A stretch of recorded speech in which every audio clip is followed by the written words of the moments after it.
죄인의 회심에 나타난 성령의 사역. 그러하나 내가 너희에게 실상을 말하노니 내가 떠나가는 것이 너희에게 유익이라. 내가 떠나가지 아니하면 보혜사가 너희에게로 오시지 아니할 것이요 가면 내가 그를 너희에게로 보내리니 그가 와서 죄에 대하여 의에 대하여 심판에 대하여 세상을 책망하시리라. 요한복음 16장 7, 8절 말씀. 그러하나 진리의 성령이 오시면 그가 너희를 모든 진리 가운데로 인도하시리니 그가 내 영광을 나타내리니 내 것을 가지고 너희에게 알리겠음이니라. 요한복음 16장 13, 14절 말씀.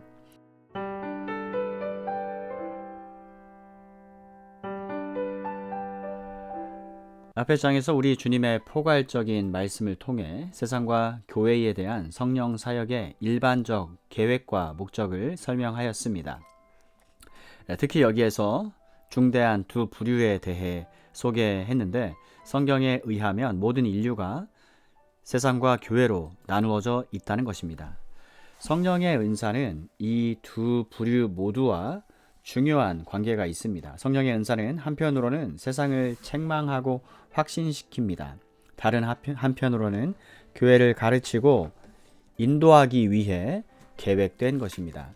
그러므로 성령의 은사가 교회에만 한정된 것이며 불신 세상에는 아무런 영향을 끼치지 않는 것이라 생각하는 것은 대단한 오해가 아닐 수 없습니다. 이것은 죄에 대하여, 의에 대하여, 심판에 대하여 증거를 제시함으로써 세상을 책망하고 확신시키실 것이라는 우리 주님의 말씀에 명백하게 나타나 있습니다. 사도는 이적적인 은사들 가운데 하나인 방언은 믿는 자를 위한 것이 아니라 믿지 않는 자를 위한 표적이며, 성령의 또 다른 은사인 예언은 믿지 않는 자를 위한 것이 아니라 믿는 자를 위한 것이라고 말합니다. 그러므로 성령은 불신 세상에 증명이나 증거를 제시함으로써 불신자를 확신시키고 책망하거나 그들을 회심시키고 정죄하기에 충분합니다. 반면 믿는 자와 교회에 대하여는 명백하고 풍성한 신적 진리를 수여하시고 주 예수 그리스도의 얼굴빛에 있는 하나님의 영광의 지식의 빛을 분별할 수 있는 능력을 제공하십니다.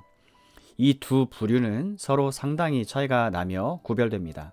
하지만 이제는 그러한 차이와 관계없이 이 둘 사이를 절대로 통과하지 못하게 하는 장애물은 더 이상 존재하지 않습니다. 심판의 때에 신자들은 아브라함처럼 말할 수 있을 것입니다.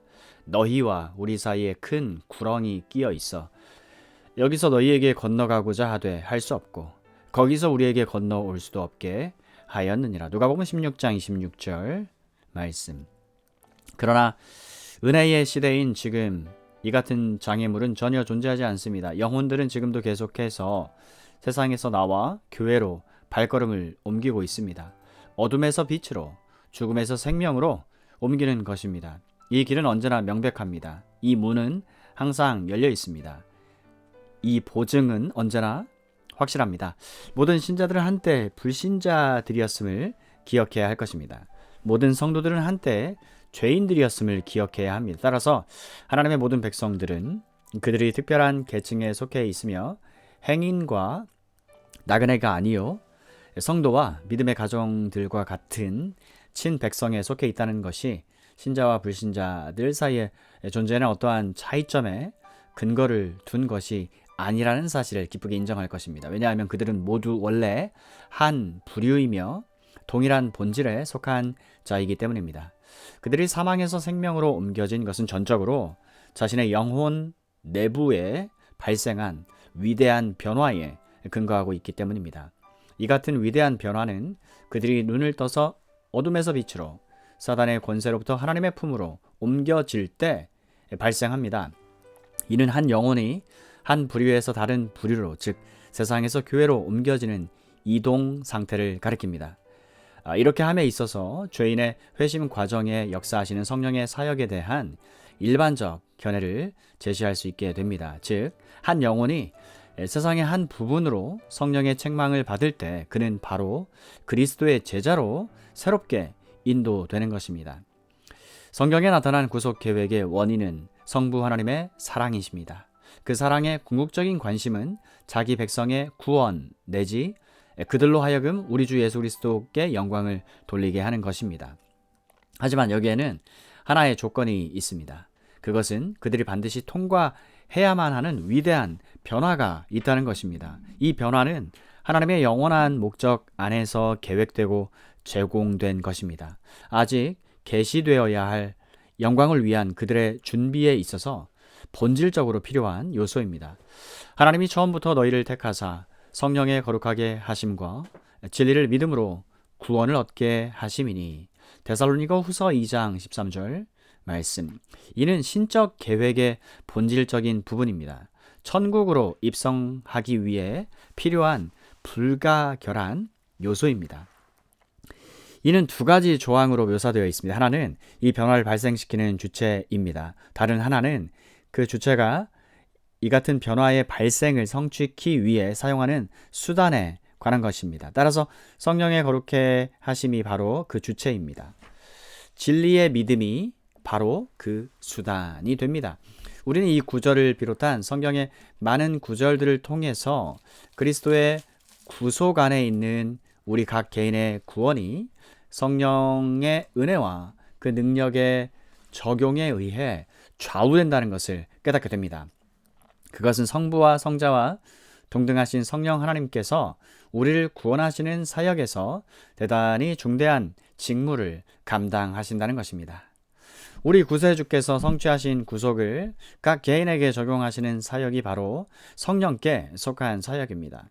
주 예수 그리스도의 영광을 획득하는 것은 오로지 성령의 거룩해 하심을 통해서만 이루어집니다.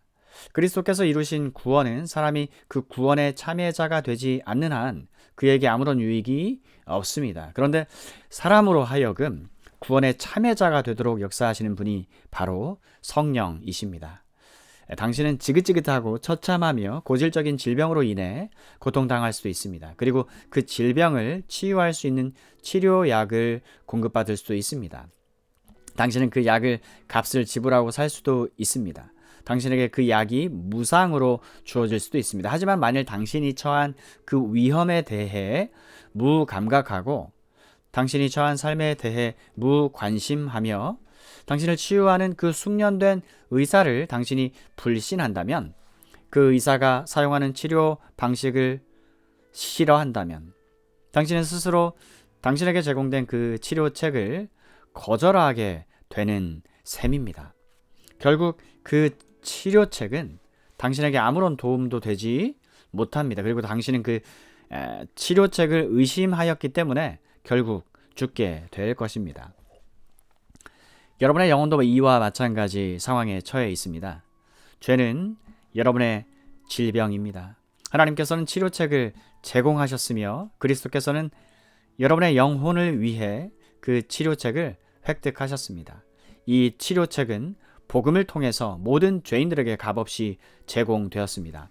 하지만 성령 하나님께서 그것을 여러분에게 적용하지 않는다면 그건 아무런 유익을 가져오지 못하는 것입니다. 구원, 삼위 하나님의 사역, 그리고 그리스도와 성령의 관계.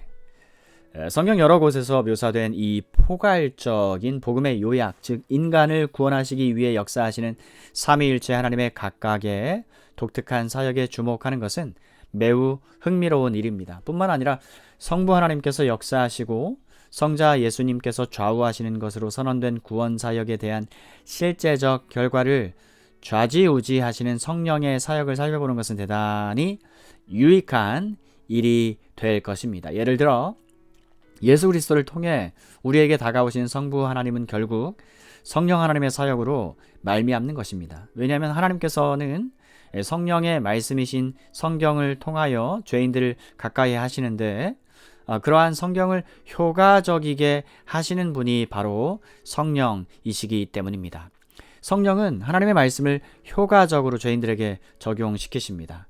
우리를 구원하시되 우리의 행한 바 의로운 행위로 말미암지 아니하시고 오직 그의 긍휼하심을 조차 중생의 씻음과 성령의 새롭게 하심으로 하셨나니, 성령을 우리 구주 예수 그리스도로 말미암아 우리에게 풍성히 부어주사. 디도서 3장 5, 6절 말씀. 그러므로 우리가 그리스도를 통하여 하나님께 나아가는 것은 오직 성령을 통해서만 가능합니다. 이는 저로 말미암아 우리 둘이 한 성령 안에서 아버지께 나아감을 얻게 하려 하심이라. 에베소서 2장 18절 말씀. 결국 우리가 하나님 아버지께서 제공하시고 예수 그리스도께서 우리를 위하여 성취하신 모든 유익들의 참여자가 되는 것은 오직 성령 하나님을 통해서 가능합니다. 왜냐하면 당신은 우리 성령으로 말미암아 주 예수의 이름으로 씻음을 받고 거룩하게 되며 의롭다 여김을 받기 때문입니다. 그리스도께서 돌아가시지 않았다면 성령이 주어지지 않았을 것입니다. 그러나 이와 동시에 성령께서 역사하시지 않았다면 그리스도의 죽으심 역시 헛된 것이 되었을 것입니다. 바로 이것이 종교개혁 시대의 신학자들이 취한 견해였습니다. 따라서 당신은 각 개인들에게 구속을 적용하는 성령의 사역이 그리스도의 낮아지신 상태와 높아지신 상태에 관한 그리스도의 사역을 상세하게 설명한 뒤에 그리스도의 사역과 그의 백성들을 위한 구원의 유익들 사이에 한 가운데 배치되어 있는 훌륭한 구조를 발견할 수 있을 것입니다. 이와 같이 구속자의 편에서 획득하신 구속의 성취와 그의 백성의 편에서 누리는 구원의 기쁨 사이를 연결시키는 것이 바로 성령의 사역입니다. 이 위대한 신앙 조항을 올바로 이해하고 인정하지 못한다면 우리가 처음부터 끝까지 얼마나 하나님의 무조건적인 은혜에 전적으로 의존해야 하는 존재인지를 느끼지도 못할 것입니다. 또 삶의 모든 순간마다 우리에게 필요한 은혜를 공급하신 하나님의 사랑이 얼마나 위대한 것인지도 깨닫지 못하게 될 것입니다. 성화, sanctification. 성화는 때때로 광의적 의미로 사용되기도 합니다. 때때로 상당히 제한적 의미로 사용되기도 합니다. 후자의 경우 성화는 신앙 도상에 있는 신자들의 점진적인 진보, 즉 성화와 위로를 가리킵니다. 이 같은 경우 성화는 그들이 거듭난 이후에 발생하는 신자들의 영적 성장을 의미합니다. 하지만 전자의 경우 성화는 새로 태어남 그 자체뿐만 아니라 그것으로부터 흘러나오는 신자의 삶까지 포함합니다. 그것은 회심으로 시작해서 영화로 끝나는 신자의 삶의 첫 과정과 이어지는 전 과정을 포함하는 것입니다. 즉, 이 같은 광의적인 의미에서의 성화는 신자들에게 새로운 세계관과 새로운 삶의 원리들, 새로운 동기들과 소망들, 새로운 습관들을 부여하는 마음과 지성의 철저한 변화를 의미합니다. 따라서 신자들은 이러한 의미에서 새로운 피조물이 되는 것입니다. 그들에게 이전 것은 지나가고 모든 것이 새 것이 되는 것입니다. 이러한 변화의 전 과정이 철저하게 성령의 사역에 속한 것입니다. 죄인이 거듭나는 것은 성령의 거룩해 하심으로 말미암습니다. 또 죄인들이 죄에 대하여 더욱 죽고 의에 대하여서는 더욱 살게 만드는 것도 성령의 거룩하게 하심을 통해서입니다. 하지만 이 위대한 변화가 전적으로 성령의 능력으로 말미암아 발생하는 것이지만 성령께서는 이러한 변화에 대해 인간의 마음이 반응할 수 있도록 역사하십니다. 즉 성령께서는 그의 백성을 대표하여 기도하신 우리 주님의 기도에 대해 그들이 진리를 믿게 함으로써 성취하시는 것입니다.